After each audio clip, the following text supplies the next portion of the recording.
Welcome to the January 8th, 2026 meeting of the Town of Concord Historical Commission. We are conducting this meeting online in accordance with the Commonwealth of Massachusetts Executive Order, suspending certain provisions of the open meeting law.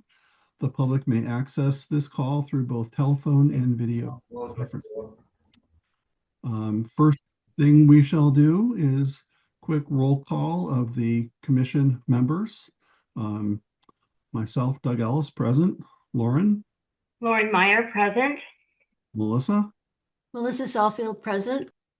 Nancy Nelson, present. Carol Aronson, present. Mary Beth Kelly, present. Nancy Frisella Lee, Nancy Frisella Lee, present. and Callie Naris, present. and Rob. There you are. Robert Monroe, present. Okay, beautiful. We have so happy to see everybody here. This is great to have such a great commission. We have an action-packed agenda today. First on the agenda, we've got the demolition review application for 74 Commonwealth Realty. Do we have someone to present for that? That be you, Bridget? Yes, so I just needed to turn up my audio. Hello, good evening. My name is Brigitte Steenes from Inkstone Architects. I'm there, the principal representing Jennifer Schunemann for the 74 Commonwealths. And we did apply for the demolition review for the existing structure. I'm starting right away, so without pause, so unless you have any questions here. So we did apply for this review for the existing structure on the property in West Concord and ask for a waiver for the demolition delay. I assume you have the application, had them in front of you and had a chance to review it. We are proposing a new mixed-use structure which will fit into the town's fabric to enhance the community and better connect the site with its surrounding. The primary use of the structure will be the Guitar Museum, as most of you know, of New England, but also offering retail space, and some offices are currently planned. The property owner, Jen and Wilson Schunemann, are in communication with the town to establish a visitor center for the West Concord Village. This all will enhance vitality in the village, and for that reason, we ask for a demolition of the current structure, which would be not supporting these plans. The town's vision for this corner lot, as spelled out in the 2018 design guidelines and also in the updated 2025 West Concord Village Master Plan, is to have a building there which is set back and makes room for communal space. The new design will reflect and translate this concept with the proposed structure. The reason why we are asking for a demolition, or why we want to demolition the existing structure, is that it is a one-story CMU building. CMU means cinder blocks with plaster on slab. It's not in a great condition. The roof is failing. It's unconditioned, and it has only single pane windows, so it does not comply with any energy compliance or today's building standards. It has an aged plumbing, mechanical system, electrical system, and is beyond its lifespan. It's overall in poor condition, according to experts who have also been in the building. While the current structure was built in the early years of the last century, we believe that the existing structure is not historically significant, as it does not relate to an architectural period, style, or surrounding context. To our best knowledge, the shed is not associated with any particular architect, builder, or any historically significant event. The existing structure is not worth saving from a practical standpoint. The existing mechanical, electrical is failing, aging, and retrofitting with new systems would be very expensive, or also not providing a space for a lively use, which is so desirable in the area. We ask that the Commission is waiving the 1-year delay as outlined in the demolition review bylaw, so that the project can move forward within a reasonable time frame and budget. Thank you. Thank you very much. Now, I'd like to go to public comment first, and the commission can deliberate. Just for context, we received 41 as of this afternoon, 41 letters, all in support of the applicant. So if anybody has any comments, anything new to add, you're welcome to chime in now if you'd like. If you raise your hand, Jennifer. Hi. First, I really want to thank the commission for the work you do here in Concord. Being someone who started Discover Concord magazine, and I write about the history of the town all the time, I really admire the work that you do, and I appreciate you taking the time to consider this. One just little piece of information I want to impart is that we are very hopeful. We are in talks with some of the committees in the town to create a visitor center for West Concord in the proposed building. And I am fully intending in that space to honor the history, not just of West Concord, but specifically notating that the building, was constructed early on and one of the earlier service stations in the area, et cetera. So while I'm hopeful that you will approve the project to move forward, please know that we really are very welcoming of a dialogue to create some sort of plaque or literature or something in that visitor space to honor what this property has been in the past. Thank you. You're welcome. Any other public comment?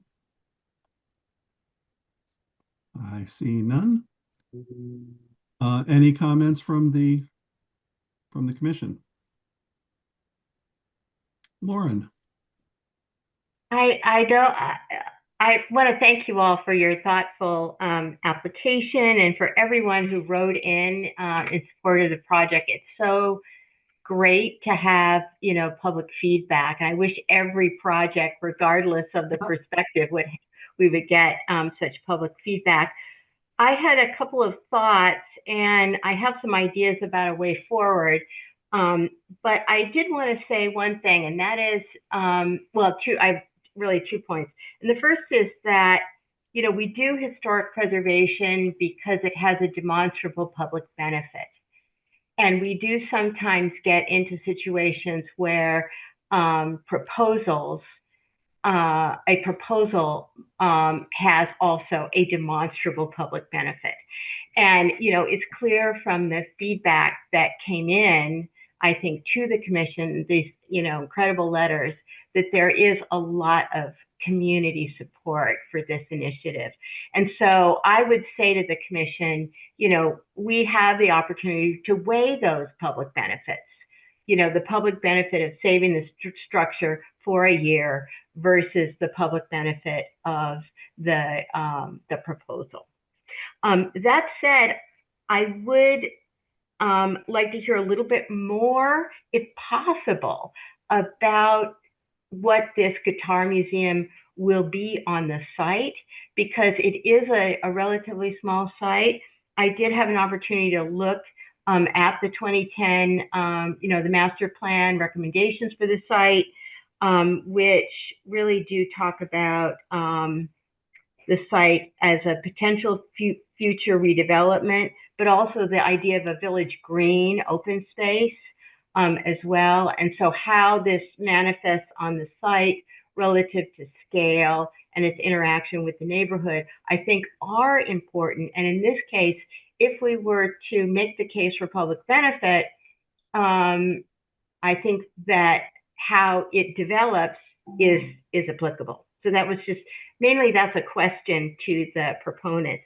And the second thing I do just want to reiterate, hopefully folks have had a chance to see Anne Clifford's wonderful analysis of the of the site. And thank you, Anne, for doing that. It's really, really well done. I went through all the inventory materials, and this building is an interesting case in terms of historic preservation because it's vernacular.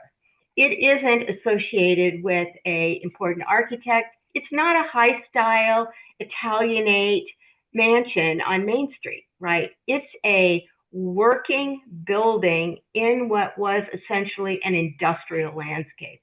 And it is identified as a contributing resource to that area. So I just want to correct that because a lot of people made the case that it's not attractive and it's not significant.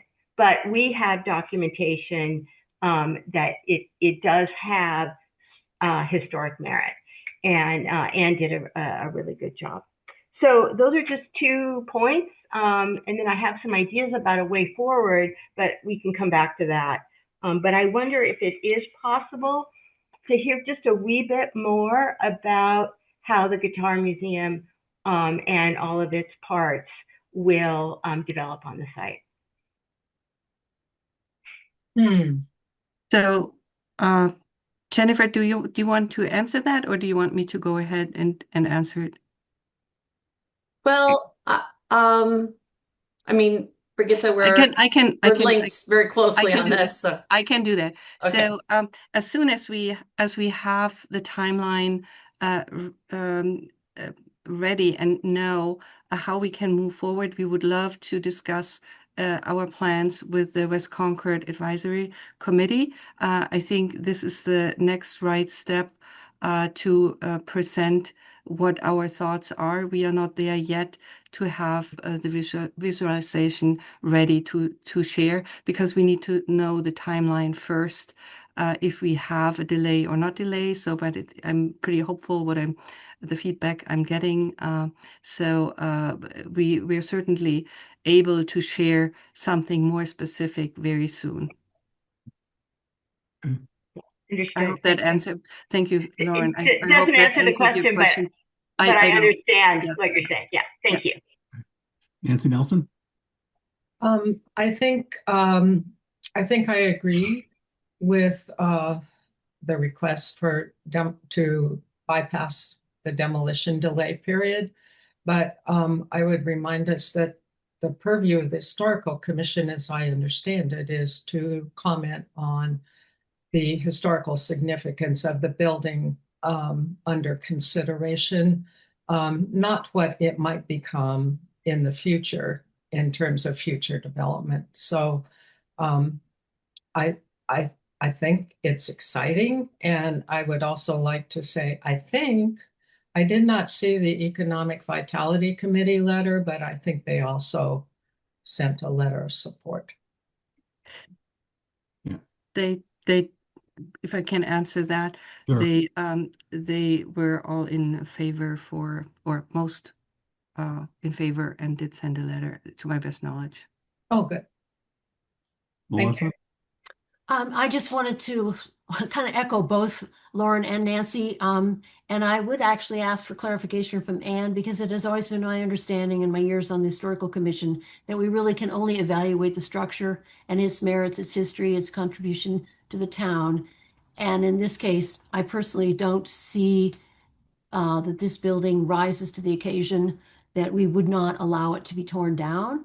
I also would just like to compliment all the neighbors and friends and associates of Jennifer who stepped up. This is, I think I can only think of one other instance where we've had so much, or maybe 2 instances, feedback from the community about a particular project. And I wish, again, as Lauren said, I wish more people would do this, because it sure would make our job easier, particularly maybe in a case where we really would like to preserve the building. And there is not any community support other than just the 5, 6, 7 of us here at the meeting. So, Yeah. But overstepping my bounds, I will just say that I have worked with Jennifer on a number of things, and I know her to have really exquisite taste and a deep concern for the town. So I may not be able to say that, but I said it. Okay. Yeah, and I just like to add too, just thanking just the involvement that everyone has had on this, the concern. We've got a public draft of the historical preservation plan online right now that we've been working on for a very long time, but it's out there, it's public, and one of the things we've highlighted is all the changes in West Concord, and not this one specifically, but I mean, you just look around West Concord and you can see just the pressures that it's under. We've got MCI going on, which is fine, but then you look at ComAv, the residential area, what's going to happen down there over time. Lawsbrook, you've got a lot of nice historic houses, and you can very easily foresee things changing in the whole character of the neighborhood. You just look at Main Street, what's going on there, and some of the other streets. So, since we have a West Concord presence here, I just want to bring everyone's kind of awareness to these things, and these are some of our concerns. That being said, in this particular case, and Nancy, I'll get to you. Yep. I look at this too, and I think of and it's not our job to be looking at what it was, but I mean, I look at what it is, and although it might be historic, and although it might be significant, is it worth keeping?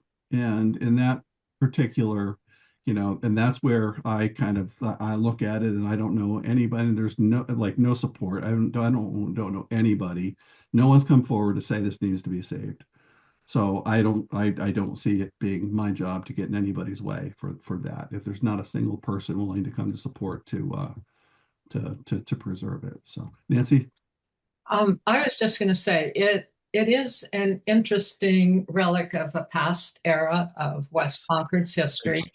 And in the past, the Historical Commission, even though it would agree to the demolition of a structure, would ask the applicant to please document the building the way it is now. I know you have your architects here, I think, and so maybe a serious effort to document this very working class, old school building would be interesting in the future, and I think that would be easy for them to do. Yeah. I think, right? I see a couple people here, so they can say. I see nodding heads. Yeah, okay. Because then we would have the historical record of how West Concord is evolving even today. Yes. It's changing a lot. And Lauren, thank you for raising your hand because I was about to call on you anyway, because you had mentioned that you have proposed a path forward. Right. Well, I will say that I love the proposal, and I really echo the sentiments of others in the commission that, particularly given the amount of community support for this, I think this is really an admirable project. The reason, I just want to clarify two things. One is the reason I brought up the future use is because my feeling about this is that the public benefit of the future use outweighs the public benefit of saving this vernacular building.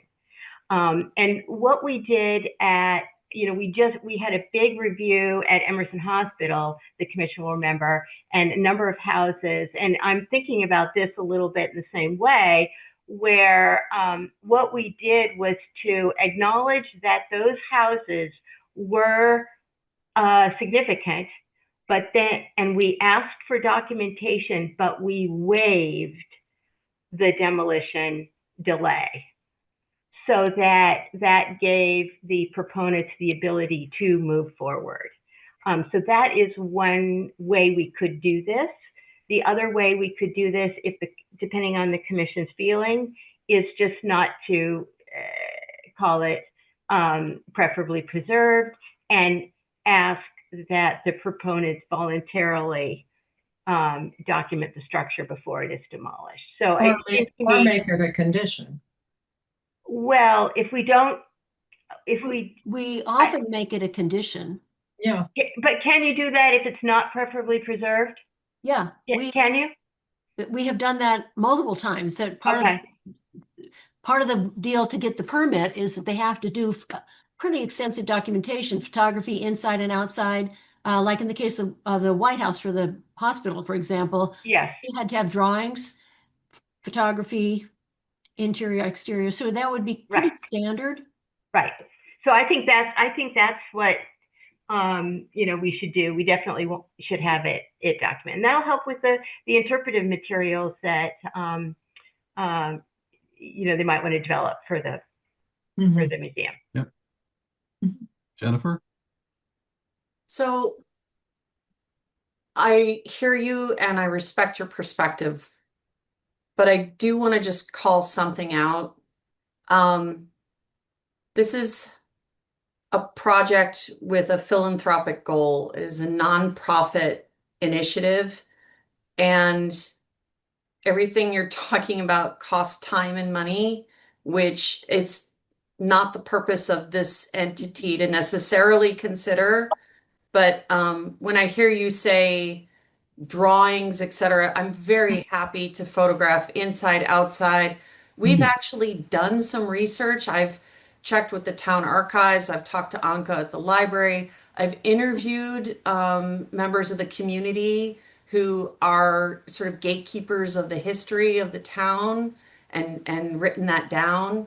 But I would just caution you, please, to at least consider that this isn't a large developer trying to turn something around for profit. And while I'm happy to collaborate, just please keep in mind not to ask for anything that's too costly. Like I'm not really sure what you mean by drawings of the existing I didn't building. say drawings. Well, Okay.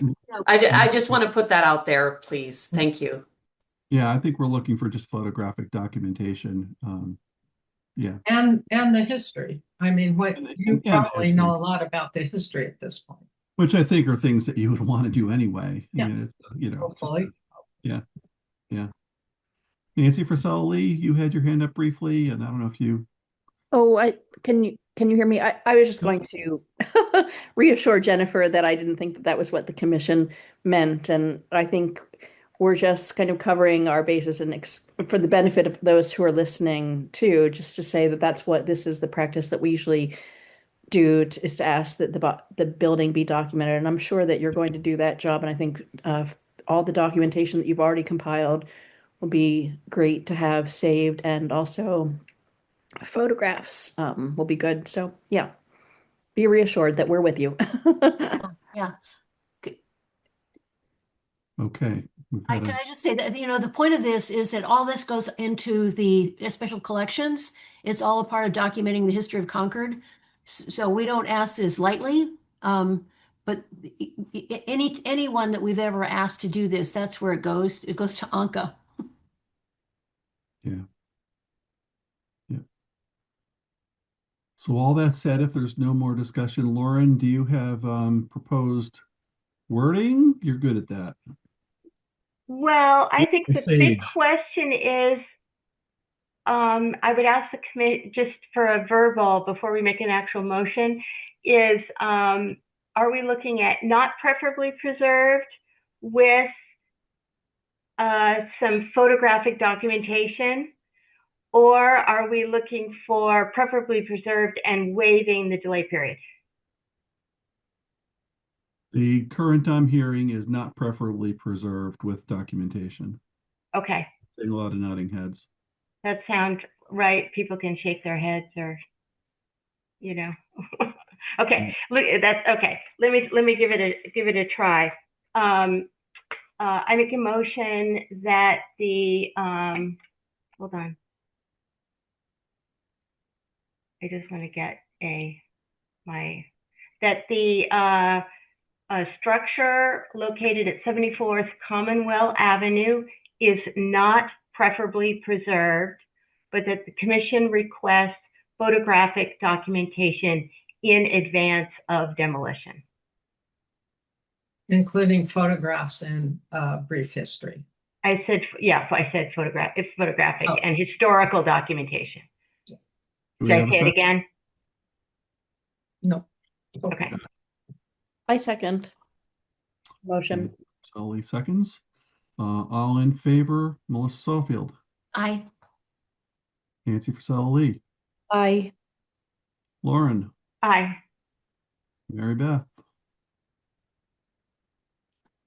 I saw the lips say aye, but you're on mute.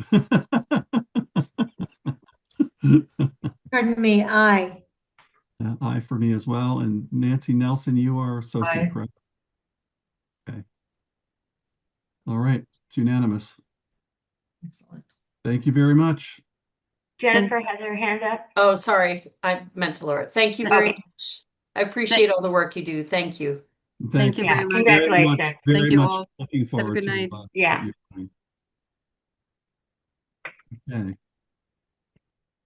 Second on the docket, we have demolition application review by Blue Canyon Equity Partners for 1687 to 1689 Main Street. And I think Ryan, are you, Guys, yeah, my name's John Marchese and my partner, Ryan Emmerich, is here with us this evening. Okay.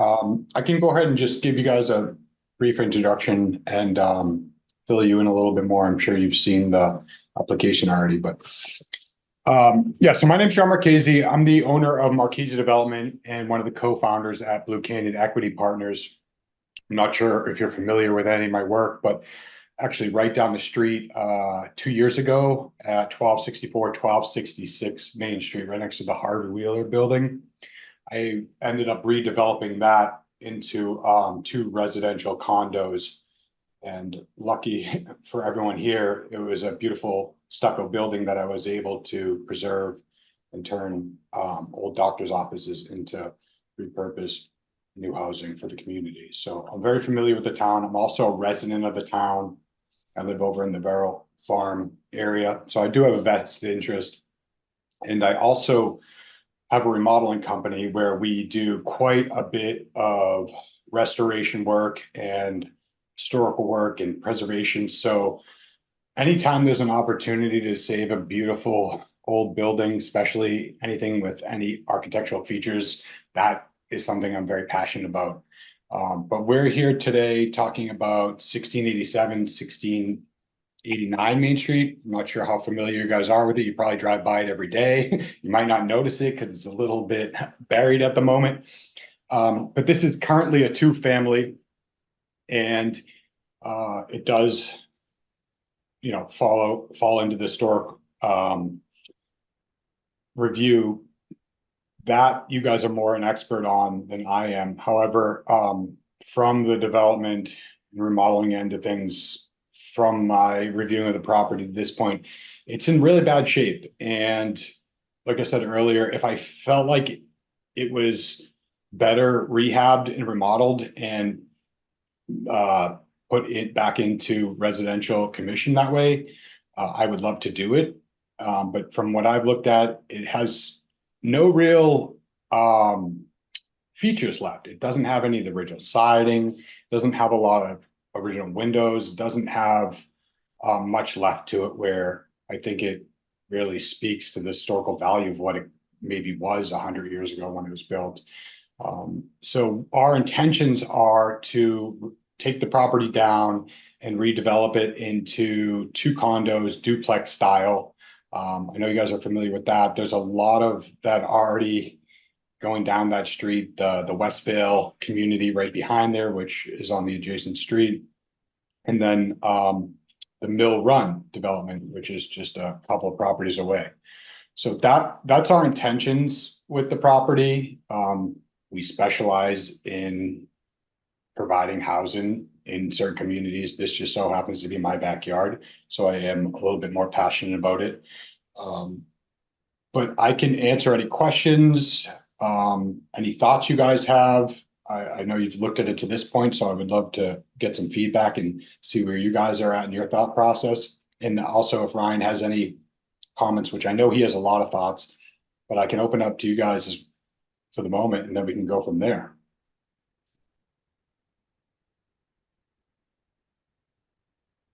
Are there any questions? Any questions from the public? Well, I mean, I don't have a question. I just, this is a hard one to me because we've lost so much of the Damon Mill area, that whole industrial development. I mean, the mill, the big brick building is still there. The Colonel Roger Brown, I think, house, that's still there. This, I think, is the last thing standing.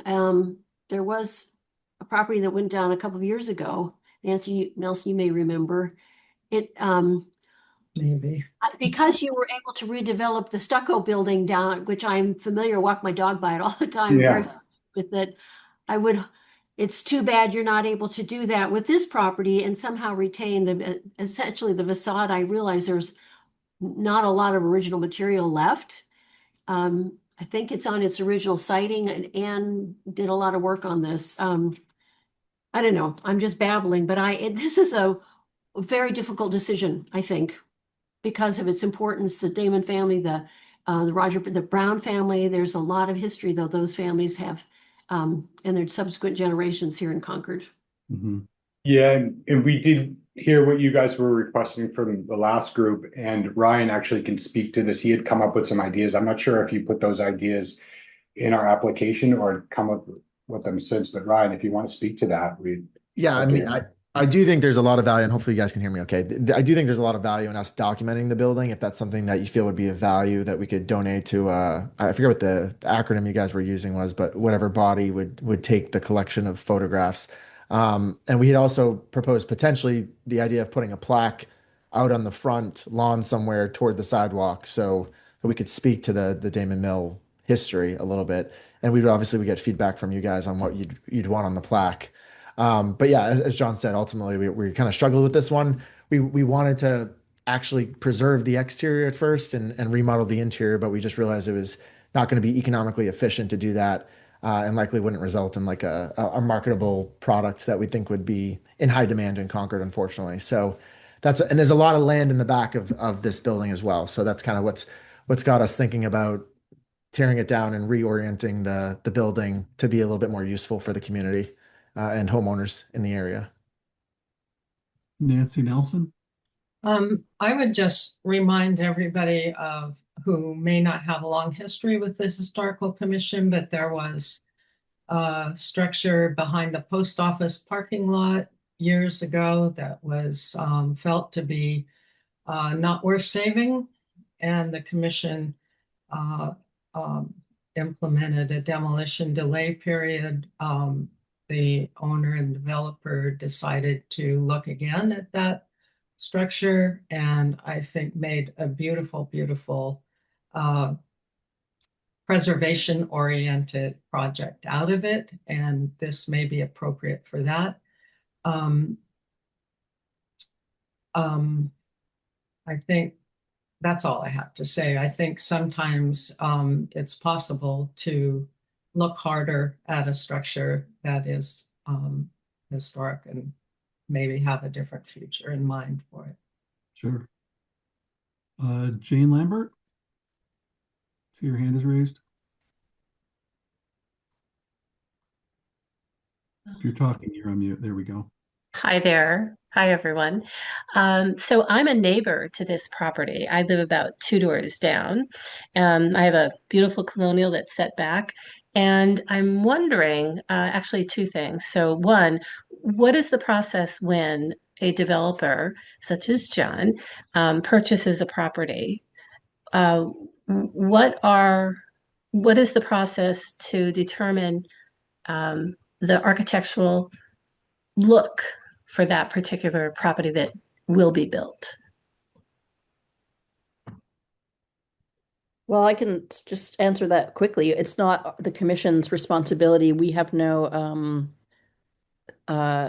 that's not in our purview. Yeah. It's not, you're not Okay. in a historic district. So there's no restriction on what they could design.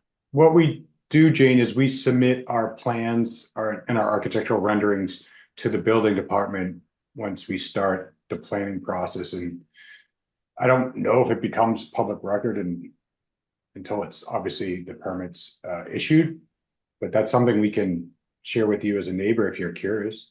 Yeah, I am curious, and I'm familiar with the white stucco property that was renovated. That looks really beautiful. So you're welcome. Is it your intention to do a white stucco property there as well? White stucco is my favorite, but no.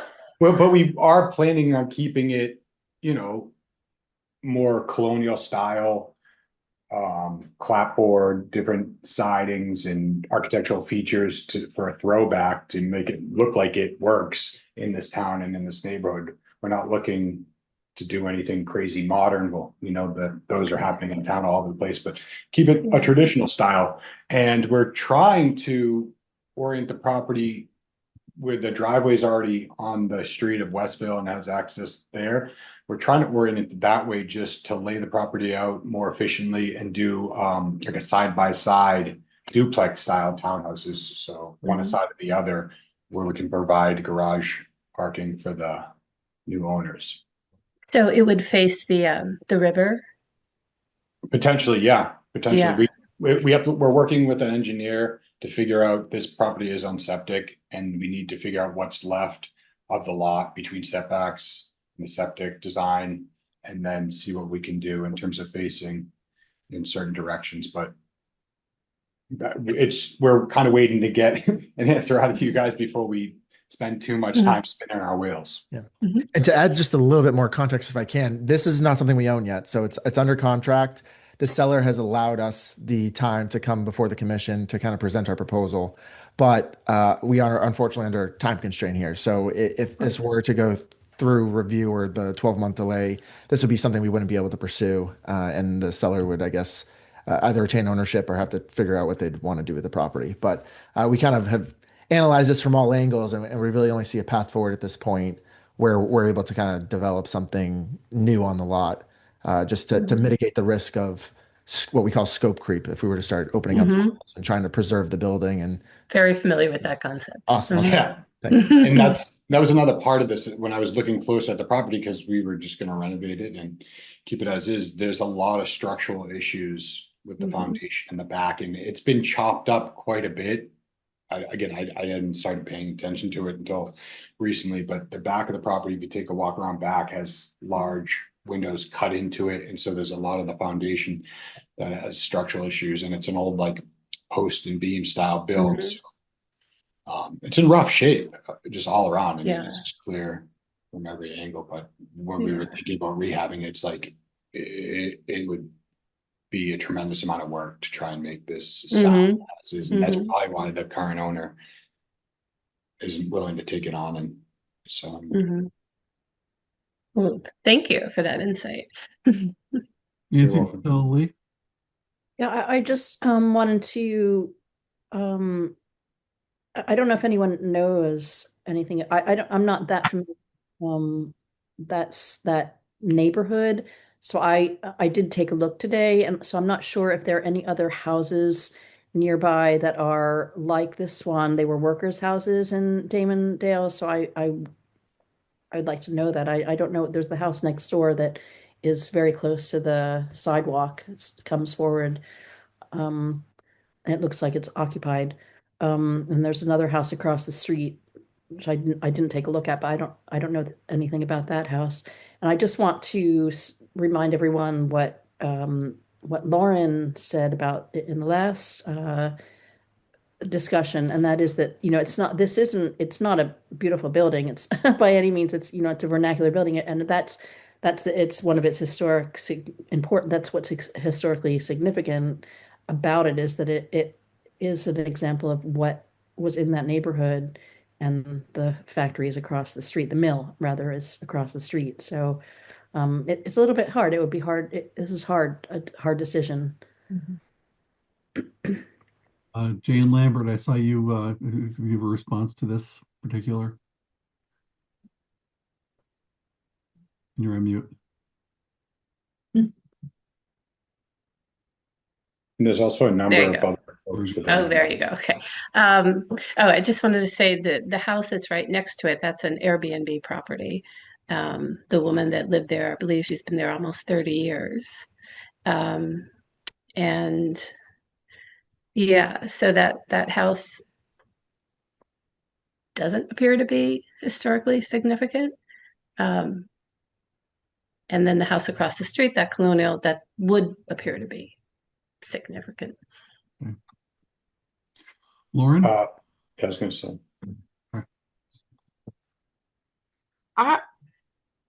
I'm going to hold my thoughts actually for a little while. I'd like to hear from Alan and Kelly has her hand up. So I'd like to hear from others. I may, hi Jane, it's Lauren, your neighbor. Hi, Lauren. I live at Mill Run. So I was,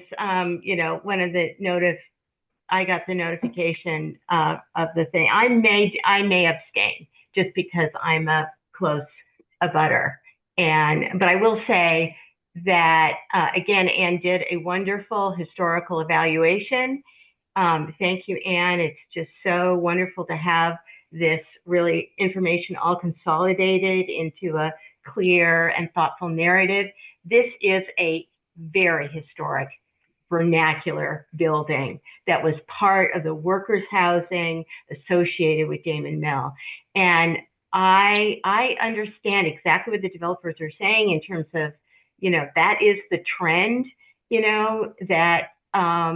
but we have just gone through a preservation plan exercise.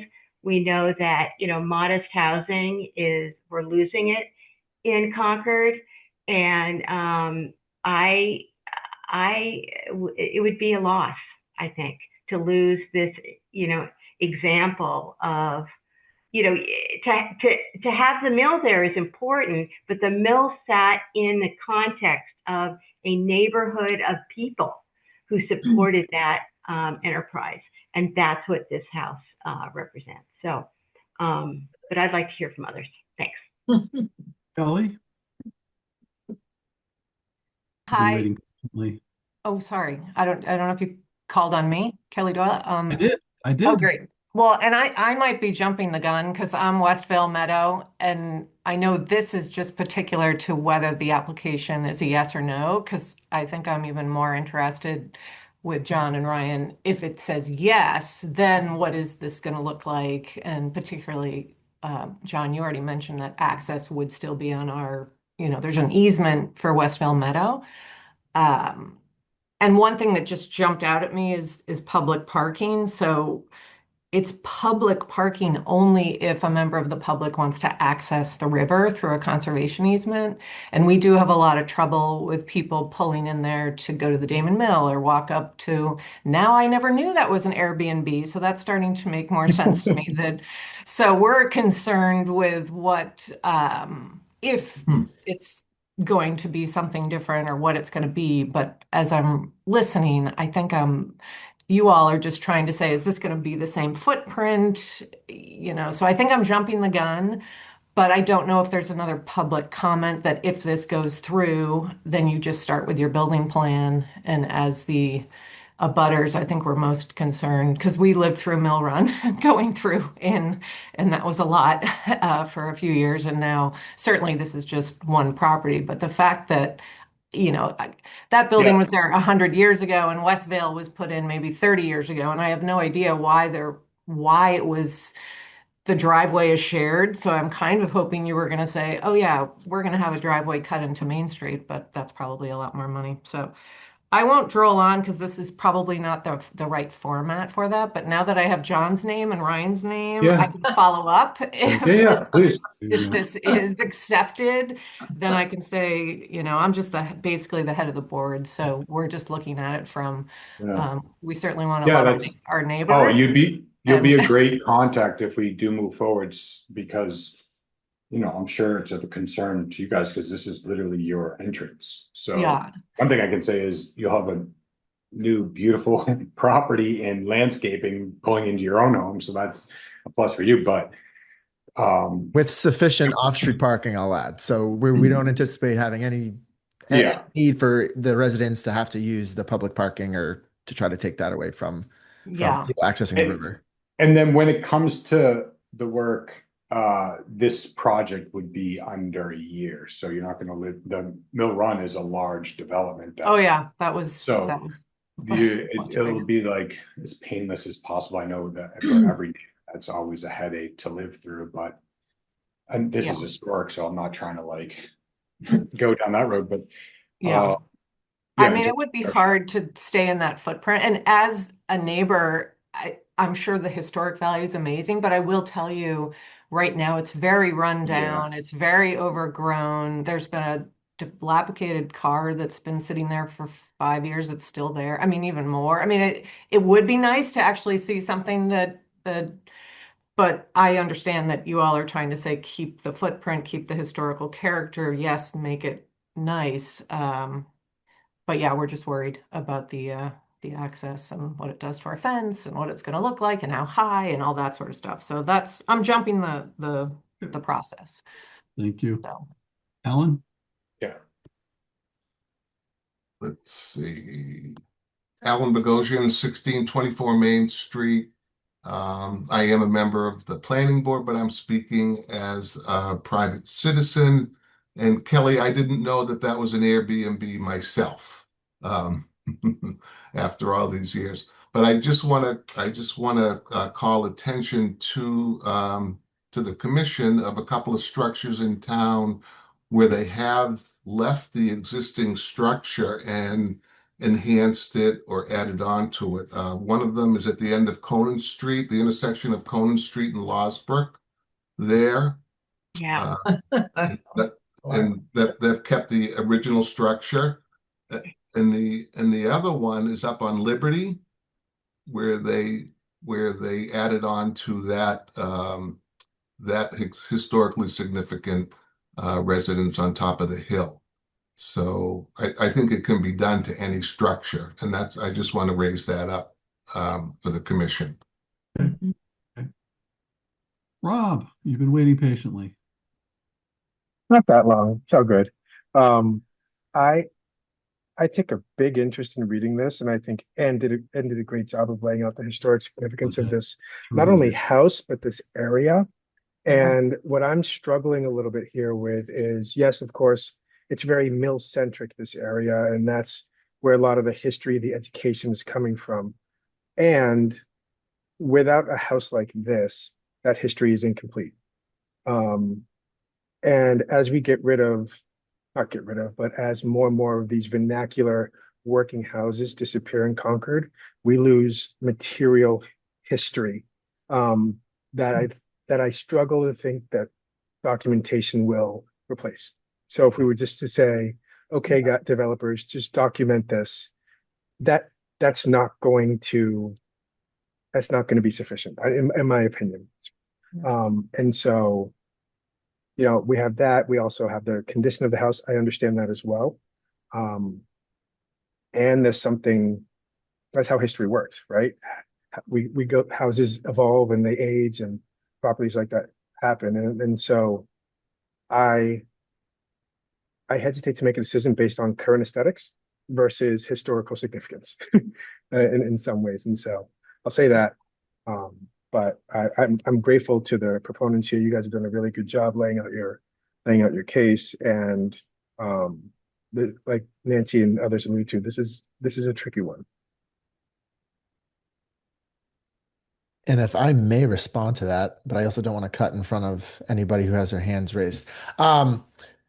I do think exactly what you said, Robert, is definitely an option. Like, we could probably preserve the facade and extend off the back. It just probably wouldn't be able to work at the price point that we've got this under contract with the current owner, the current resident of Concord. I definitely think it could be done, but based off of the economics of where the deal is right now, there's just way too much risk the way that we see it. But I also understand that it's not necessarily a commission that cares about that aspect, and I respect that. So, but I did just want to add that clarity. No, I appreciate that. Melissa, you had your hand up, and now you. Yeah, when people start talking about economics, I start to bleed, because I do appreciate the difficulty you have. But I'm reminded of a Wheeler house, Nancy. You may remember. I think Nancy Nelson, on Sudbury Road, and the developer came to us and said, "Oh my gosh, it's falling apart. The engineering is this and that, and all sorts of things." But that's not our issue. Our issue is the historic importance of the property, the building, the site, the people who live there. And in this case, all of that applies. And I very much appreciate it will be expensive to keep the house and turn it into, 2 condos, as you desire. And obviously, yes, we do need new housing. But I'm inclined to say that it should be preferably preserved. I mean, I know that imposes a year.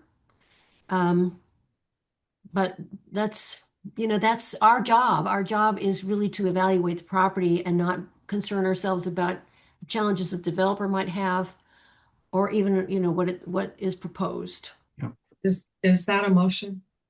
No. Well, Okay. well, I was about to go there, Nancy. So Sorry. having heard Sorry. from the people who want to speak, and it does feel like the current is moving in that direction. Melissa, would you like to make a motion? So I move that we designate the property at 1687, 1689 Main Street as preferably preserved, and move to impose a 1-year delay. And I second the motion. Seconds. All in favor? Melissa? Aye. Lauren, are you abstaining or are you voting? You don't get any money. I know. You're of no financial interest in this. Well, do you feel I have a conflict? No. I don't. Okay. I vote yes. Nancy? Aye. Nancy Nelson, excuse me. I think I already voted, but yes. You did. Yes, as you seconded, of course. Oh, that's right. I did. Yes. Sorry. Nancy Frisella Lee. Yes, aye. I'm sorry. Okay. Mary Beth? Yes. Aye. And I as well. Okay. Thank you, Yeah. everybody. We appreciate your time. Thank you. Thank you for your very thoughtful Yes. presentation. We hope you think it over. Yeah. Of course. Thank you very you. much. Have a good new year, everyone. Thank you. Happy New Year. You too. Thank you. Okay. Moving on, we've got now for the more fun stuff. Historical preservation plan rollout. So I think the question here, I don't think we want to necessarily talk about the deal. We've been working so hard on the preservation plan. So now it's like we've got this great thing. It's like, how do we want to roll it out? So that's kind of the next question. Do we want to set up a work session where we can kind of hash the stuff out face to face? Does that make sense to people? And Melissa's nodding. We've been so used to having Friday morning with Ann doing these work sessions that, I mean, that would fit, but I understand that some people have jobs and Day jobs. and otherwise, they're not as available. But is there a good time that would work for people? Like, what works best? Do we want to do like Saturday morning or for a weekday evening or? My time's very flexible, so. Okay. Rob, I know your time is not. I am the opposite. What's the cadence? How frequently would these meetings be? Oh, I think just kind of one session, just one. like, so we've got the plan. How do we want to roll it out? Right. Yep. I mean, newspaper, the other committees of the town.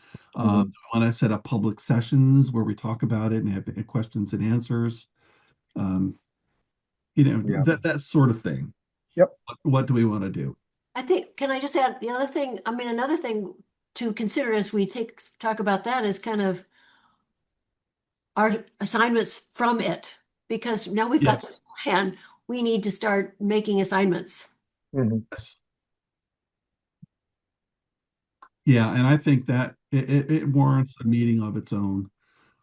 We've got, these meetings, we've got demolition delays, and they're important, and they're going to take up, a lot of your brain power for the meeting. So, this type of thing is, it's important stuff, but it's really it's our internal discussions on how we want to roll this out. If folks had time, Fridays between 11 and 3-ish tend to work okay for me. If there's times in between there. Yeah, it works great for me, actually. Me too. Yep. No? And the sooner Yeah. we solidify something, I can just Yeah. put it on my calendar, then I'm unavailable for other people. Yeah. Yeah. Okay. What do you think, Ann? Does that work? Ann, you're on mute. Sorry. Yeah, so I was just looking at my calendar. January is tough because I'm having my first grandchild soon. But I think next Friday, the 16th would probably work if that works. Yeah. Okay. But Let's do then, that. Next Friday at maybe 11. the 30th would also work, but I won't be around the 23rd. Okay. Well, let's do next Friday then. Does that work for everybody? Yes. Yes. Hence, yeah, I have a couple things that day, but I think it'd be really great to hear from the new commission members in particular. So if I kind of have to come a little late and leave a little early, I think that it would be fine.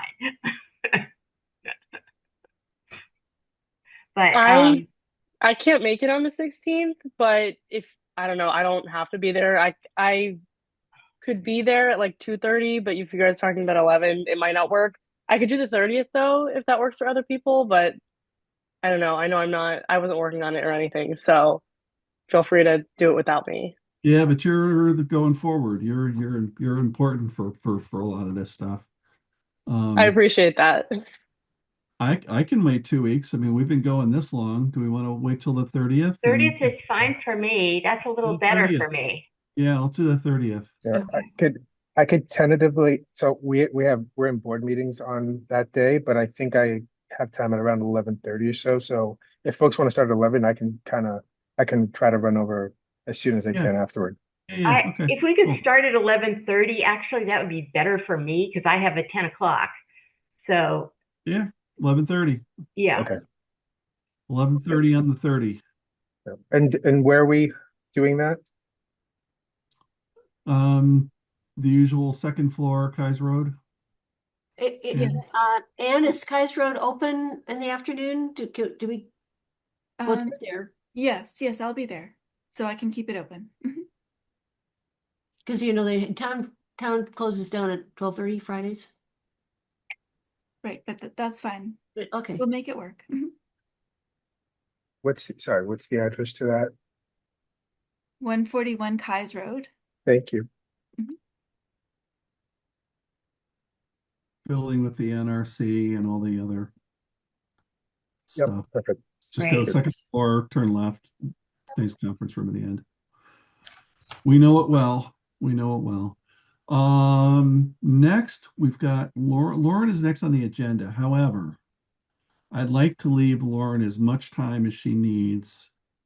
And I have no idea. I mean, and that geez, such great stuff. I know I haven't seen it, but your reputation, I know what you do. So yeah, I don't want to have anything. So if we could go through the meeting minutes and get those out of the way first, then you can have the rest, and there's nothing else we have to talk about. Great. So, whatever works for you guys. I'm totally flexible. And if you're too tired, we can do it another night. We've got meeting minutes for October and December, and work sessions from May 23rd, 30th, and June 13th. I've looked at them, and they're all fine for me. Does anybody have any changes in any of them? Do we have a motion to accept the minutes? The minutes for December 11th on the first page. Yes. There's an odd sentence. I don't, it's towards the end of the paragraph, and it says demolition and construction result in extensive greenhouse gas emissions. And then there's a period, and because I wrote this up by hand because my printer gave out, there's something following it that doesn't make sense. And then I say something, Ms. Frisella Lee that should be the beginning of the next sentence. So On the I think it was 11th. Lauren's comment. So Lauren, you should correct it. Which day are we talking about? December 11th, first page. Oh, here we go. Okay, I'm just looking at it. And the sentence begins, demolition and construction result in extensive greenhouse gas emissions, period. And then the next word is the, with lowercase the. So you have to fix that, that phrase there. Oh, huh. You can always table it and I can fix it and bring it back next month. Yeah, I think it would hard for that whole sentence Yeah, it's a before period. the and was a discussion about sustainability and historic preservation, and that Yeah. Yeah, I think actually a previous draft it's supposed to end at emissions, and then all that, the rest of it was supposed to be cut out, and then Miss Rosella Lee would be the next. That would be okay. That's fine. Although, yeah, okay. Oh, So we could just, I mean, if we want to leave it at that, that's fine. I mean, yeah.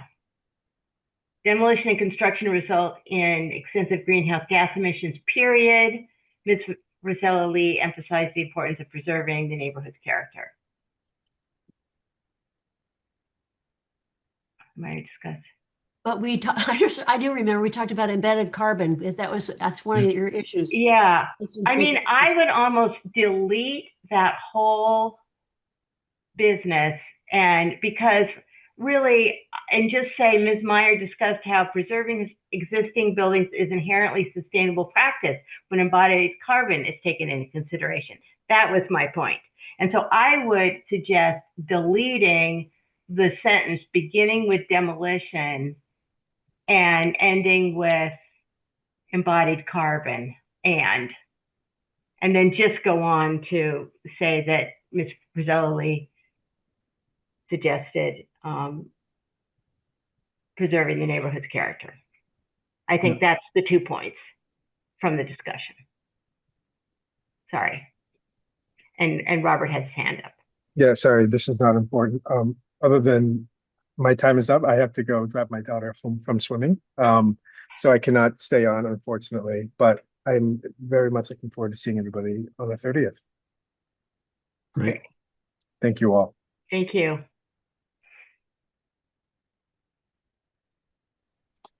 And Nancy Nelson, I know, had to drop off too. She might be back. I'm not sure.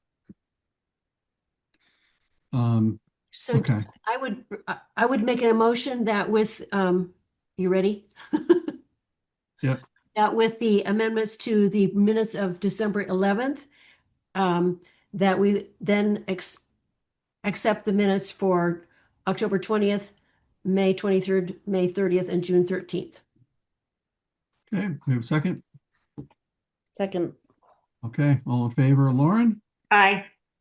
Melissa? Aye. Nancy Rosella Lee? Aye. And Doug, aye. Okay, cool. Approved. All right, it's the Lauren Show. Okay. So do you guys still feel up to this? I have about 24 slides to just run through, and I can do it quick. Is that okay? Do we want to do it? And then there's nothing stopping us from doing this again. Well, right? What Or about, would this you be would this also be helpful as part of our January 30th thing? I mean, part of this is also to orient new members to kind of what we do. Mm-hmm. Yeah. And what Lauren, to all of the new members, Lauren is really a recognized specialist in this and highly regarded nationally. We're very fortunate to have her. And so what she has to impart is really worth taking time. I actually think it would be great to record it at a regular meeting and then have it available. And then if you want to go into more detail at the work session, do it again, Okay. if that works for Lauren. Yeah, and I almost want to do it now as well, and then like you said, and do it again because I've been there. It's like drinking from a fire hose, and you're gonna get some of it, and a lot of it's just gonna wash off of you. Yeah. And you're gonna want to hear it again, and if you listen to it again, you'll have more questions. And we could also sort of take feedback about what are points that were unclear. There'd be time for conversation. This wouldn't be the first time. Okay. So it sounds like we're going to just go through them. We'll see how we do. And here we go. So, whoops. Are you there? I lost my. Oh, hold on. I'm having technical difficulties. Didn't lose us. Here you are. Hold on. I'm going to have to do this in two. I'm going to have to share my screen. Oh, I need permission to share my screen. I'll do that. I think I can make you a co-host. Okay. Where are you? Sorry.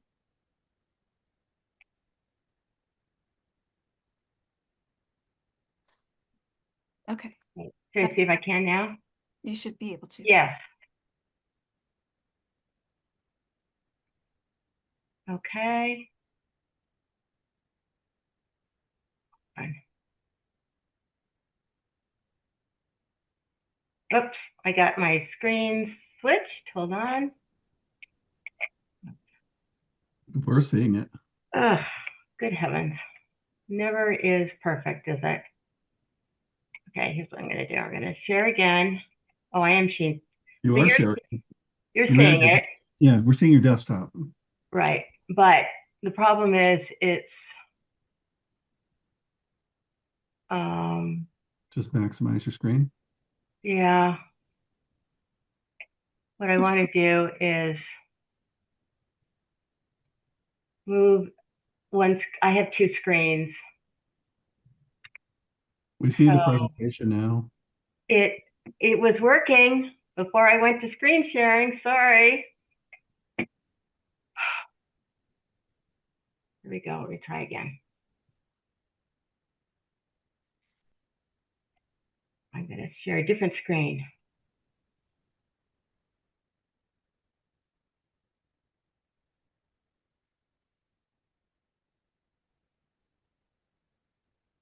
There we go.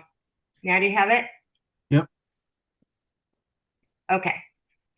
So this is just a quick introduction to historic preservation, something that I kind of offered to do, and in part because we struggled a bit with managing all the information that was coming from our consultant related to the preparation of the historic preservation plan for Concord.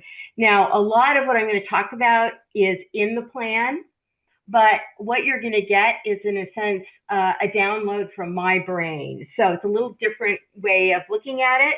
And I've tried to simplify it as much as possible, but also give you some perspective on preservation. So the first thing is, what is historic preservation? Historic preservation is the practice of protecting and maintaining tangible cultural resources like building structures, sites, also known as landscapes, objects and districts that are important to history, culture, and heritage. In the U.S., historic preservation exists to balance change and continuity in the public interest, in the way that we protect natural resources, same issue. Why does historic preservation still matter? Maintaining historic buildings, structures, sites, objects, and districts. By doing that, communities can link their cultural heritage to reinforce identity and the sense of place, provide economic value, and achieve environmental sustainability. It is an inherently sustainable and resourceful planning tool that helps communities thrive and manage change, ultimately leading to far-reaching social, environmental, and economic benefits. Historic preservation in the U.S. is grounded in a number of both international and national efforts. The Mount Vernon Ladies Association in the U.S. was founded in 1853 to protect Mount Vernon, first preservation organization in the nation. In 1906, the plundering of Mesa Verde resulted in the Antiquities Act, which gave the federal government the ability to create national monuments to protect cultural resources. And in 1916, the National Park Service was founded. In 1935, the Historic Sites Act authorized the National Park Service to survey, acquire, and manage historically significant sites, buildings, and objects. Of course, all these things also do relate to what was happening internationally. The 1931 Athens Charter for the Restoration of Historic Monuments, the 1945 United Nations Education and Scientific and Cultural Organization, and in 1956, when UNESCO created the International Center for the Study of the Preservation and Restoration of Cultural Properties, and continuing on to the Venice Charter and the World Heritage Convention. Locally, Concord really is remarkable in so many ways because of our long history of both private and public efforts to preserve its cultural resources. But the Massachusetts Historical Society was founded, which is a private organization, was founded in 1791, and the Concord Museum, formerly the Concord Antiquarian Society, founded in 1886. The Trustees of Reservations, who manage the manse, is the first land conservation organization in the United States, and they originally called themselves a Museum of the Massachusetts Landscape, which I think is really wonderful. And of course, Historic New England, founded in 1910, was formerly known as the Society for the Protection of New England Antiquities. But one of the things I think is really important to understand about historic preservation is it is inherently multidisciplinary.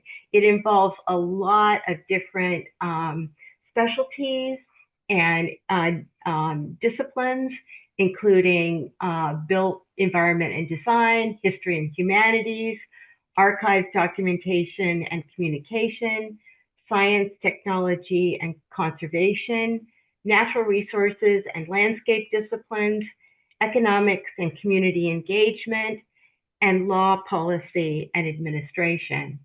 And this is kind of a diagram of all of those different disciplines and some of the details of the areas of expertise that fall under each of them. It doesn't mean that historic preservation is science and technology, but that there is a Venn diagram. There is overlap in all of these areas. So I want to talk a little bit also about who does what, and starting with the federal government. So the 1966 Historic Preservation Act, which followed the 1935 Historic Act, created the National Register of Historic Places. It also defined Section 106 review, which we deal with in the commission, which is a consultation and review process for any federal projects that are funded, licensed, or permitted by the federal government. And Section 110 review is about federal property management. The National Park Service is actually the federal agency responsible for setting national policy in historic preservation. They administer historic preservation programs through both external and internal programs and technical assistance. And this is how I started in preservation. I did not go to school in preservation. I have a design degree and a liberal arts degree, a couple of different degrees. And I went to preservation boot camp in Washington at the National Park Service at a really critical time when things in preservation were changing. And I learned an incredible amount in a pretty short period of time, but then I've had the opportunity to work in preservation for a couple of decades. So some of the programs that the National Park Service run include the National Register of Historic Places and the National Historic Landmarks Program. They created the Secretary of Interior's standards and guidelines for archaeology and historic preservation, which are very general principles. And then also the Secretary of the Interior's standards and guidelines for the treatment of historic properties, which are really, really important to in terms of providing general principles for how we manage, repair historic properties. They also run the documentation programs called HABS, HARE, and HALS, and that stands for the Historic American Building Survey, the Historic American Engineering Record, and the Historic American Landscape Survey. Another thing that the National Park Service does is they produce a plethora of technical information to help the nation understand historic preservation and to provide technical assistance through preservation briefs, tech notes, and National Register bulletins. And the last one I'll mention is the Federal Tax Act program, which provides rehabilitation tax credits for commercial properties or income producing properties that rehabilitate historic buildings. Of course, we think of the National Park Service primarily as the agency that manages national parks. And we are so fortunate in Concord to have the benefit of a partner in the National Park Service at Minuteman National Historical Park. I throw Yosemite in there because that is how the nation thinks about the National Park Service in terms of managing the great scenic landscapes of America. But in fact, the National Park Service role in historic preservation is quite broad. And that includes managing national heritage areas. And here we have Freedom's Way National Heritage Area. In Massachusetts, the key agency that you'll hear a lot about is our State Historic Preservation Office, or SHPO. Every state in the nation has a designated State Historic Preservation Office.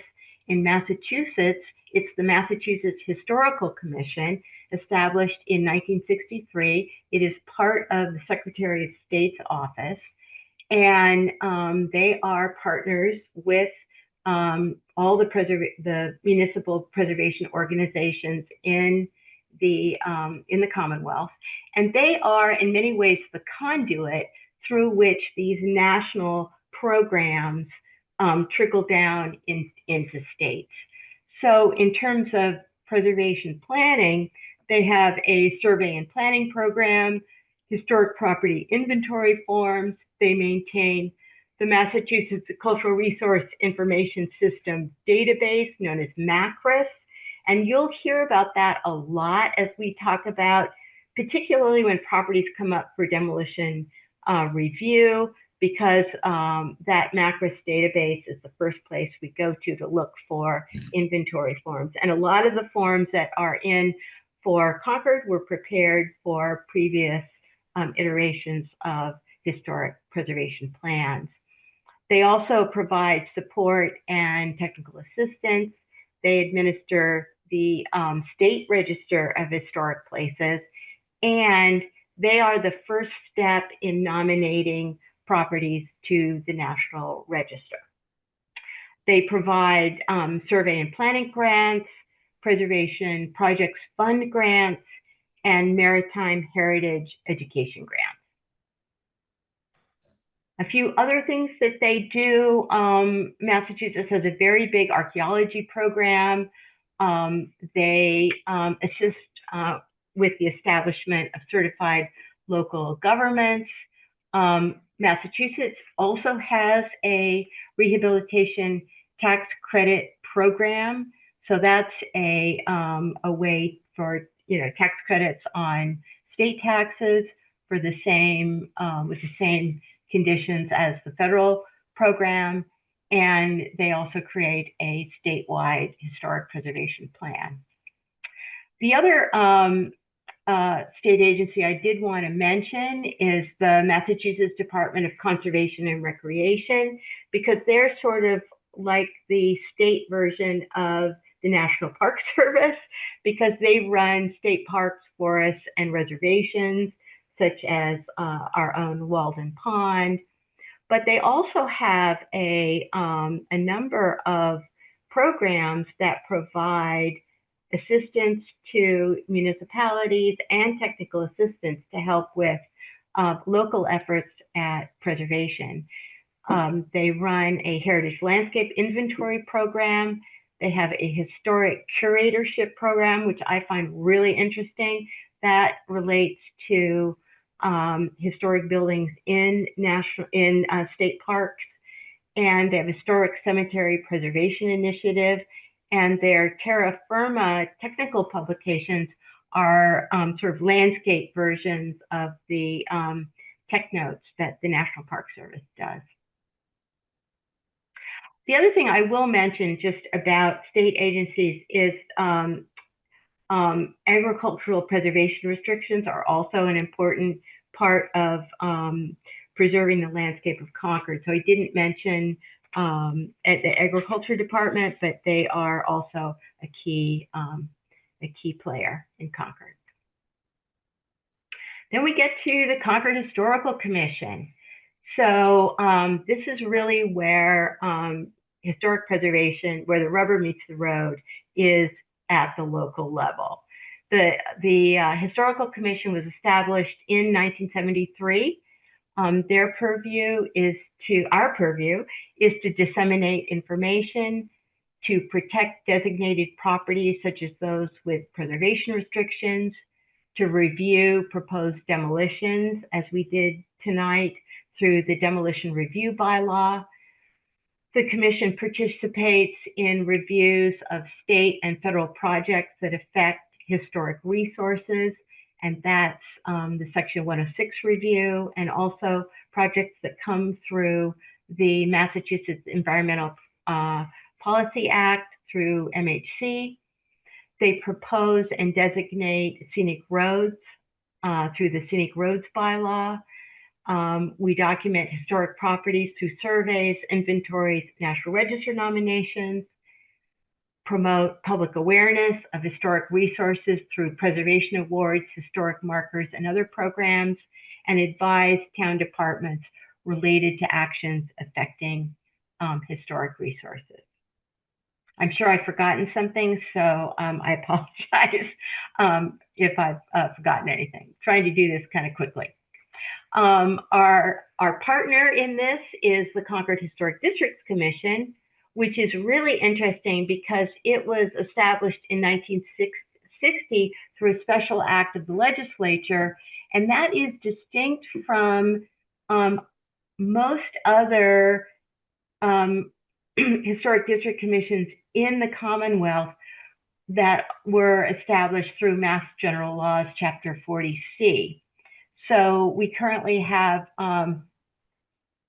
6 local historic districts, and you can see them on the map there.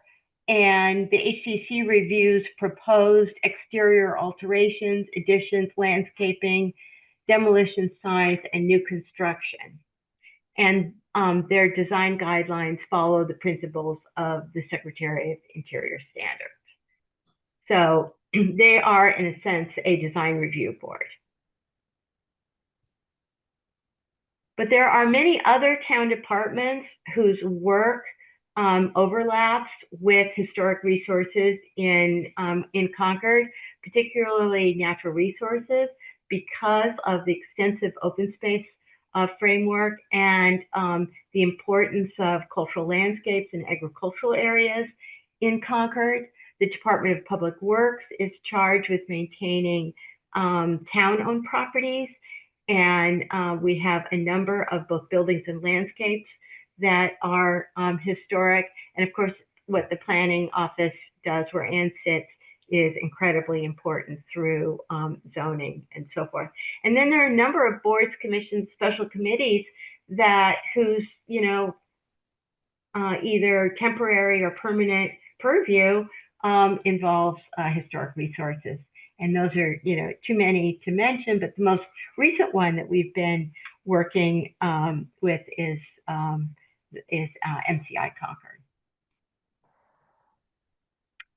We are also in Concord fortunate that there are a number of not-for-profit organizations who are, wonderful stewards of our cultural landscapes and historic buildings, including the trustees, Concord Museum, Emerson House, Louisa May Alcott's Orchard House, Bright Tavern, Concord Land Trust, to name a few.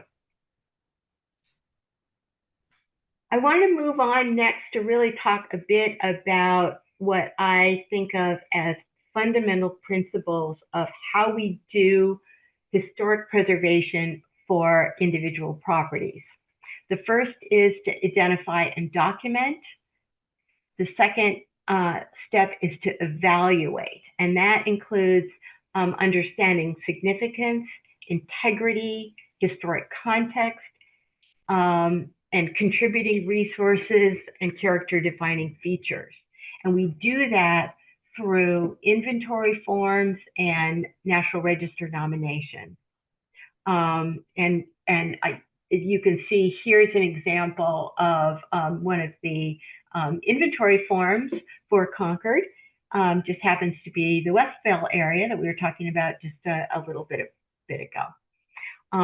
One of the ways we plan for historic properties is through specialized reports, such as historic structures reports, cultural landscape reports, and preservation plans. Ultimately, we make decisions about how to treat a historic property. And that word treatment is a key piece of vocabulary in preservation, because it really means determining an approach towards how we are going to physically alter, repair, and take care of an individual property. Currently, the Secretary of Interior standards for the treatment of historic properties includes 4 different approaches: preservation, rehabilitation, restoration, or reconstruction. And then ultimately, of course, our goal is to preserve and maintain through responsible stewardship.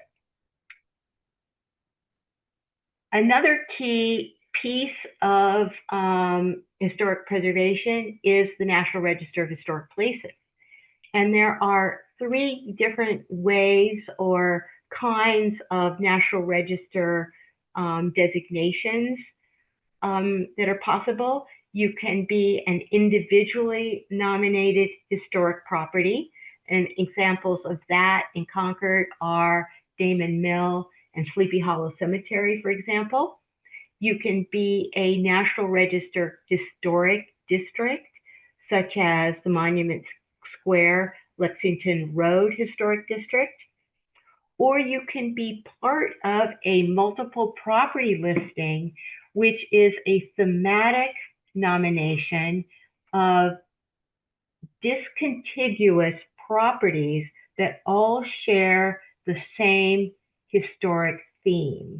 And we have an example of that in Concord, the Joseph Hosmer House on Main Street, which is part of a National Register thematic resource area related to the first period buildings of Eastern Massachusetts. Properties nominated on the National Register are important either for their association with important events, with the lives of persons significant in the past, for their design style or construction, or for their information potential, and that's usually associated with archaeological sites. There are, however, a number of criteria considerations, and learning about those is, also a good thing.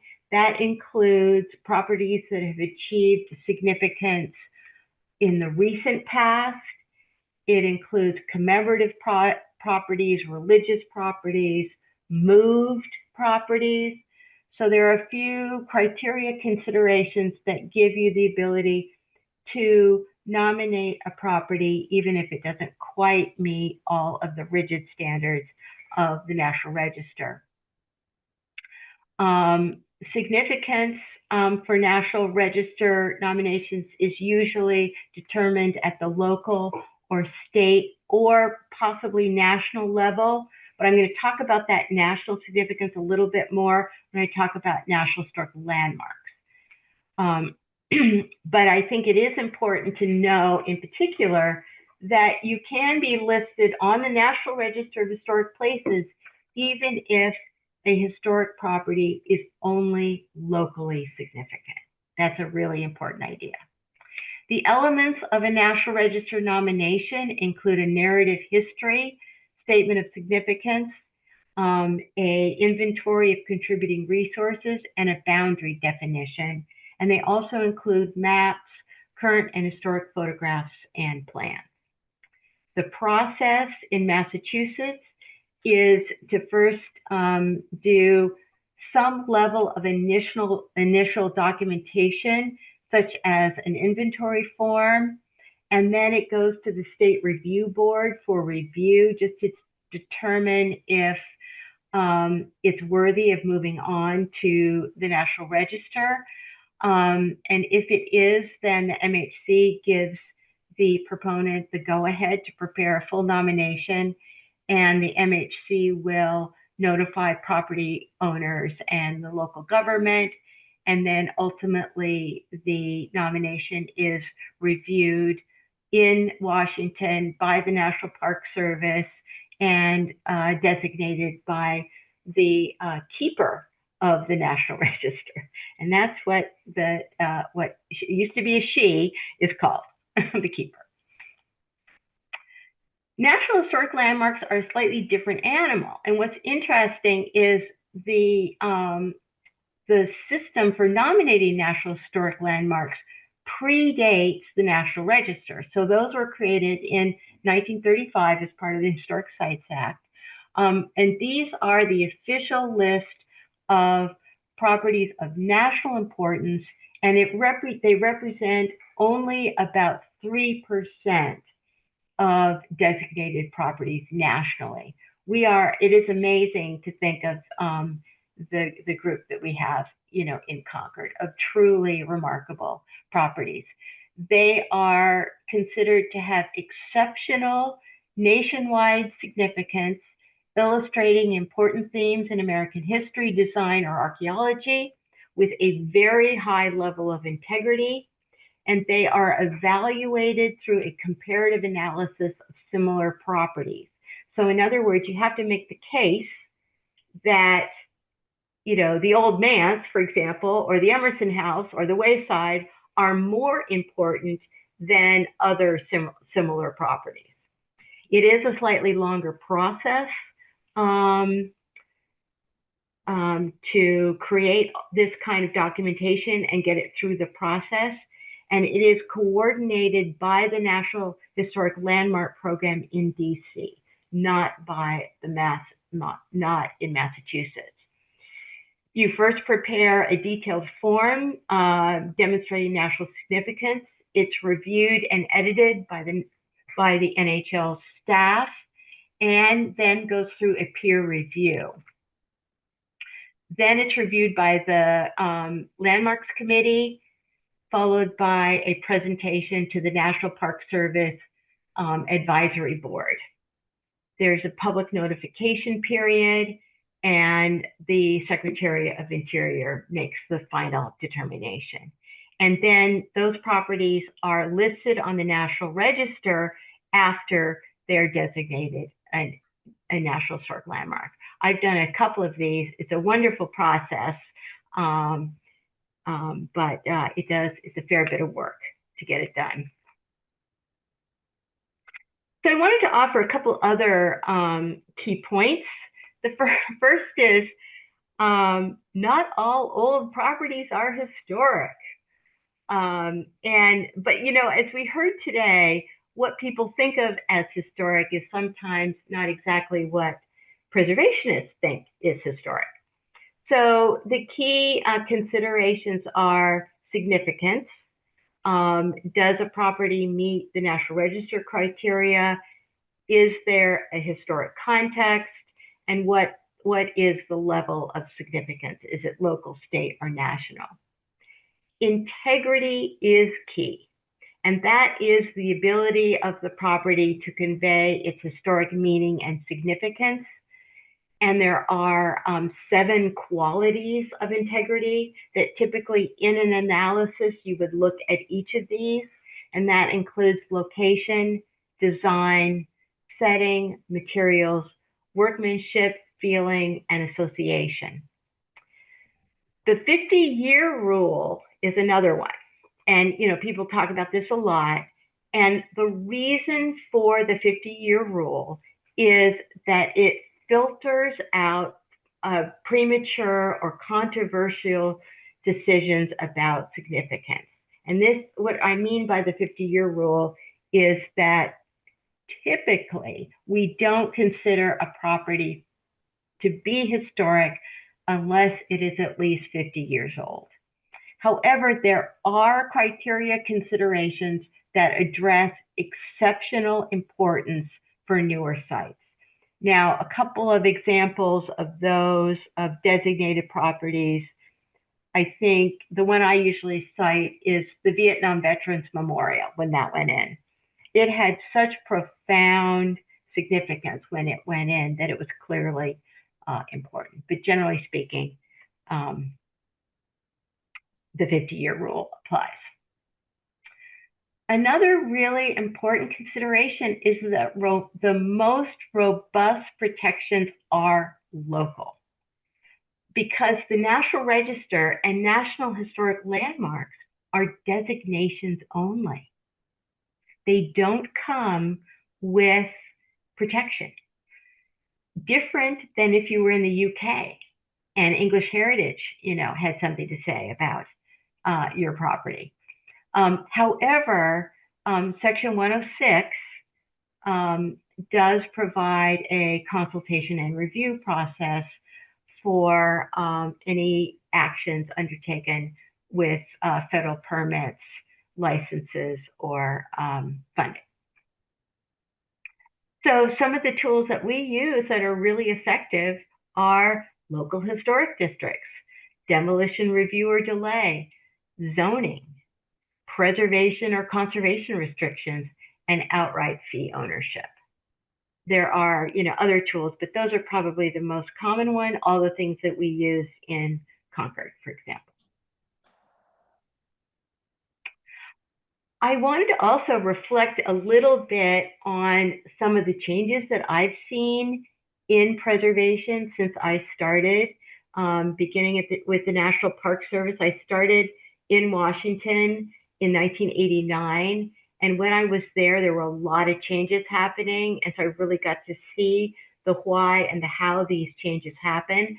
The first one was a move towards thinking about whole properties versus an individual resource. And that's most common with, let's say, a historic building. So we don't think about historic buildings anymore in isolation. We think of them as part of a whole property that includes a site and perhaps a neighborhood or a community. The other big thing that's happened, and particularly in the last, couple of decades, has been more inclusion and more diverse stories and a broader definition of what is considered historic. And that has then translated into more variety and diversity of historic property types. The first one, happened in the 80s, was the recognition about cultural landscapes. And that includes historic sites, designed landscapes, vernacular landscapes, and ethnographic landscapes. There's been a big effort in recent years to identify and protect traditional cultural properties. And these are places that hold deep spiritual or cultural meaning for living communities through ongoing practices, beliefs, and identity, rather than just historic events. There are two in Massachusetts. I think one is the waterways associated with the Wampanoag, and there's another waterway, Fishweir, also that's been identified as a traditional cultural properties. There are a lot in the South, along the South Coast, related to traditional ways of life.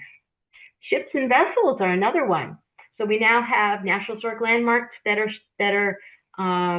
ships, which is pretty cool, and a broader appreciation of cemeteries and religious properties as being historic. And then, of course, most recently, a lot of work in the last decade related to both modernist buildings and landscapes. Of course, one of the things we've been talking about a lot in the preservation plan has been the importance of understanding sustainability and energy conservation and how that relates to historic preservation, as well as economic sustainability. Very important. The standards have changed, and this is something I was involved in the early days of my career.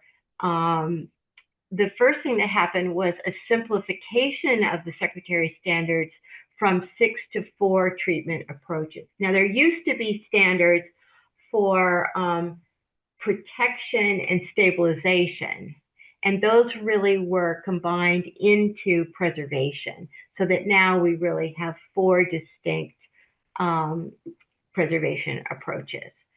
Also, I think a move to recognize that rehabilitation is the most common treatment approach, because it's the one that really allows for the adaptation of historic properties for contemporary use. We now have higher thresholds for restoration, defining restoration periods consistent with the period of significance. And reconstruction is rarely recommended, only if it's absolutely needed for interpretation. And the reason for that is that it's so much about conjecture. And second of all, there's no historic fabric or materials left. So it's really only valid if it's absolutely needed for interpretation. And then finally, as I mentioned earlier, there are a lot of guidelines and technical assistance that really interpret the Secretary's standards and address technological advances, sustainability, energy conservation, and other new things. I wanted to kind of end with this idea, and this is something I've been thinking about a lot because I've been reflecting on my career a lot lately. And I talked about this at an event a few months ago, that first of all, history is not always happy or pretty. That we do have a number of painful stories in our country's history. And I just wanted to mention really quickly, probably one of the most meaningful projects that I've worked on was the Angel Island Immigration Station in San Francisco, which was essentially a detention facility created because of the Chinese exclusion laws. It's hard for me to even talk about because I get kind of choked up about it, but I spent a lot of time there and we wrote some massive documents about it, but a really interesting story. And it's a California state park and really important to the community in San Francisco, and does a great job of telling now the stories of the folks who were there. But working resources that are associated with industry, agricultural, and manufacturing are sometimes not always beautiful. Although I spent a lot of time also at Bethlehem Steel in Pennsylvania because we have family there, and it's a shadow of its former self. The steel company closed in 2003, but a lot of the stacks and a lot of the industrial bits are still standing, and that is an amazing visual reminder of our industrial heritage. But one of the ways that I think we get confused a little bit about preservation is in these outbuildings, ancillary structures, really working buildings that may not be beautiful, but they are really important to the story and to the integrity and significance of many historic places. The second point is that terminology does matter. Preservationists have a lot of words. They have a lot of jargon. We've been through this in spades with the preservation plan. But at the end of the day, it's really just important to understand the basic concepts rather than get too bollocked in terminology. But, preservation does have a vocabulary. So, for example, some of the words that get thrown around are conservation versus preservation. So conservation is a really important term in terms of archives and object care. Not a term we use necessarily in historic property preservation. Adaptive reuse is kind of the friendly term for what we do with rehabilitation. And then there's the historic versus cultural resources, which I kind of use those terms interchangeably, and really they are somewhat interchangeable. The second point is that, and this is something I really believe, that there's often more than one solution to a given preservation problem. And at the end of the day, we hope we just find balance, again, between preservation and public benefit. So just, this is kind of how preservation has evolved to include a number of different elements that we touch on in practice. I can tell you that all of these have affected me in my work over the years that I've been practicing, and they are all something that we've talked about in the preservation plan. So that's it. I just want to say thanks, and I know you're probably all exhausted and bored to tears, but I'd be happy to answer any questions. That is so much stuff. That is just so much stuff. Thank you. Thank you. I'm just going to figure out how to get off of screen sharing. Any questions, or is everyone just overwhelmed? It's a lot of information. I wish I had known all that stuff a long time ago. Well, Yeah, and I think it's too bad it's too bad our consultant didn't start the commission with a kind of big picture overview. I think that would have made it, I'm not saying this would have been the solution, but it would have meant that the digesting of all this incoming miscellanea would have been so much easier. But they're very knowledgeable, but they're in the weeds. Yeah. Well, there are so many, no. There's so many problems with that relationship and it's not worth pursuing. It's, Yeah. To me, it comes down to some of the basic things. I mean, what are the things that we really need to, really be able to get our heads around? And I think it's kind of, what is our role? So when we get into it's the demolition review, it's going to be the 106. And I think education. more than anything else, it's being a cheerleader and just, awareness and have people just think about this stuff. And I don't want us to be thought of as the people who just stop things from going forward. No, Right. I mean, I think number one, we live in Concord, Massachusetts. What does that mean? That is not any other small town in America. I've lived all over the country in a lot of different states, Amazing. and Yeah. this is not any other town. It is really extraordinary. When I was sort of going through the checklist, right? What are all the elements of preservation? You think, oh yeah, check. Concord has that. Check. Concord has. It's pretty remarkable, really. It is. Truly. Yeah. So I think this means that we just have, to me, quite a big responsibility. I wish I had Lauren's knowledge so that I'd have a better sense of every meeting having a concept of what it is we want for Concord. And I remember when I first came on the commission a long time ago, one of our challenges was, well, define what is Concord. And we've really never, we've avoided having to address it, but what does it mean? What does it mean to preserve Concord?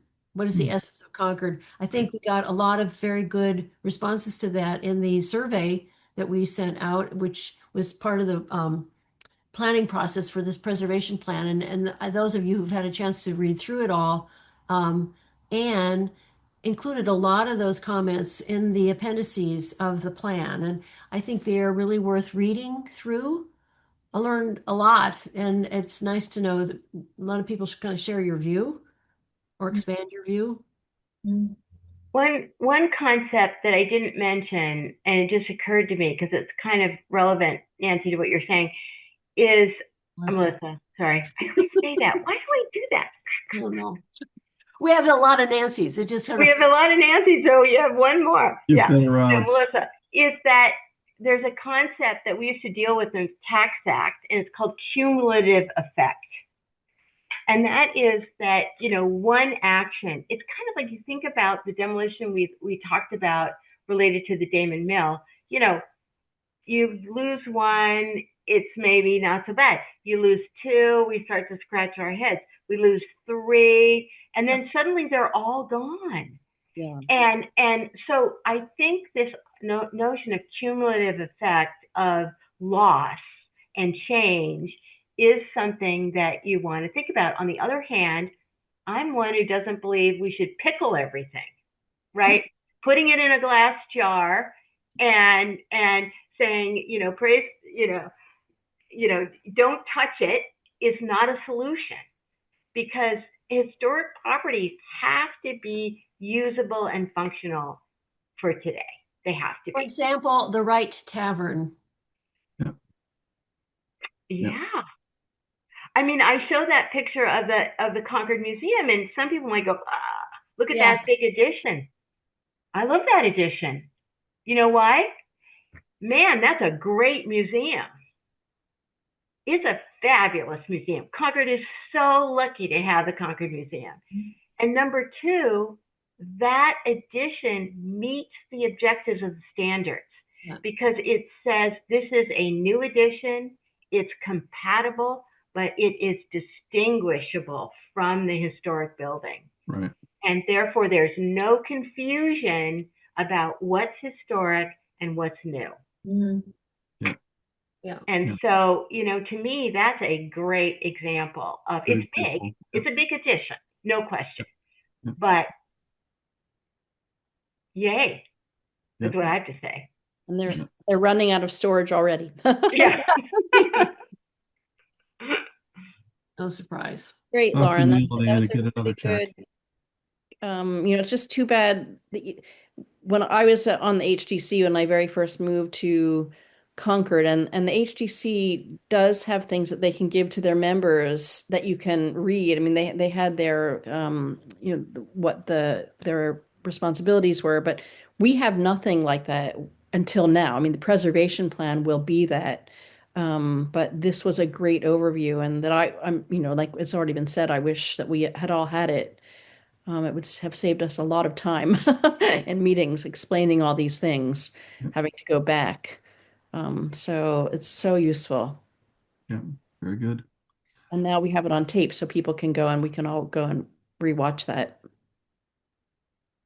And I'll give the file to Anne, and she can we can make handouts. Yeah, and I think Very the helpful. next time we do it with interactive conversation and questions as you go, I think will be really helpful too. Right. A little. And I think if issues come up and you want a deeper dive, Yeah. yeah, we can do that. Yeah.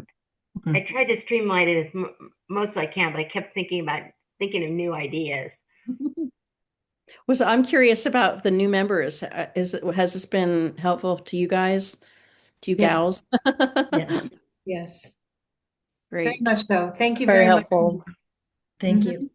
Thank you, Lauren. Oh, my pleasure. We haven't really introduced you as a group, because I think tonight is the first time that all of you have been together. And now, is it only Rob now that's missing from the new people? Yeah. And Nancy. Okay. So, Doug, other than Rob and Nancy, is that all we are now? Is that it? Yeah, everybody. 10. 10. Okay, great. Yahoo. Yeah.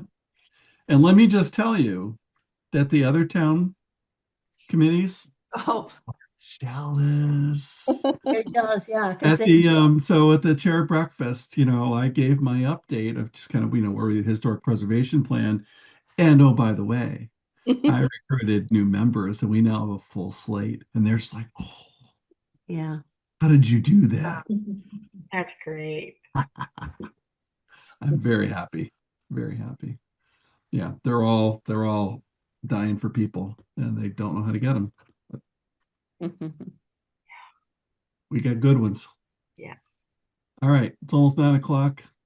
Is there a motion to adjourn? Thank you so much, Lauren. Oh, my pleasure. Thank you, guys. A motion to adjourn. And thank Lauren. Second, all in favor? Aye. Bye. All right. Thanks, everyone. Thank you.